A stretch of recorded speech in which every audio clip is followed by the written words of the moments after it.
সন্ত্রাসবাদীদের হিটলিস্টে ছিলেন খোদ প্রধানমন্ত্রী। একটি সিদ্ধান্তেই ভেস্তে যায় হামলার ছোঁয়া। পহেলগাঁও হামলার পরিপ্রেক্ষিতে সন্ত্রাসের বিরুদ্ধে লড়াইয়ে রাত দিন এক করে তদন্ত চালাচ্ছে ভারতীয় গোয়েন্দারা। তাদের হাতে আসা একের পর এক তথ্য রীতিমতো আতঙ্ক ধরিয়ে দেওয়ার জন্য যথেষ্ট। আর এবার যে তথ্য হাতে এসেছে গোয়েন্দাদের, তা রীতিমতো উদ্বেগজনক। হামলা চালানোর আগে অনেক জায়গায় আঘাত হানার চেষ্টা করেছিল সন্ত্রাসবাদীরা। কাশ্মীরের একাধিক জায়গায় নাকি নজর রেখেছিল তারা।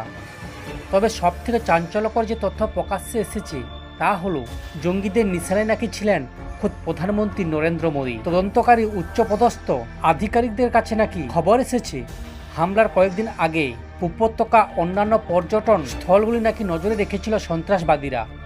এমনকি হামলা চালানোর পরিকল্পনাও নাকি ছিল। গোয়েন্দাদের হাতে আসা তথ্য বলছে শ্রীনগরের বাইরের এলাকা এবং অন্যান্য পর্যটক স্থলের পাশাপাশি জম্মু ও কাশ্মীরের বিভিন্ন হোটেলগুলিও নাকি হামলার পরিকল্পনাই ছিল।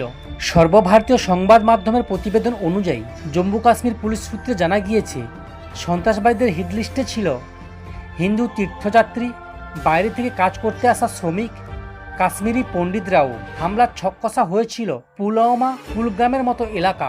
তবে পুলিশের তরফে জানানো হয়েছে যে সমস্ত গোপন তথ্য তাদের হাতে এসেছে সেখানে বৈষ্ণব উপত্যকায় হামলা চালানোর কোনো তথ্য নাকি ছিল না। না কোনো সন্ত্রাসবাদী কার্যকলাপের সংকেত মিলেছে, আর না আগে থেকে কোনো হামলা হয়েছে। তবে গোপন সূত্রে খবর পেয়ে অন্যান্য পর্যটক স্থল এবং শ্রীনগরের হোটেলগুলিতে ব্যবস্থা আরও বাড়িয়ে দিয়েছিল জম্মু কাশ্মীর পুলিশ।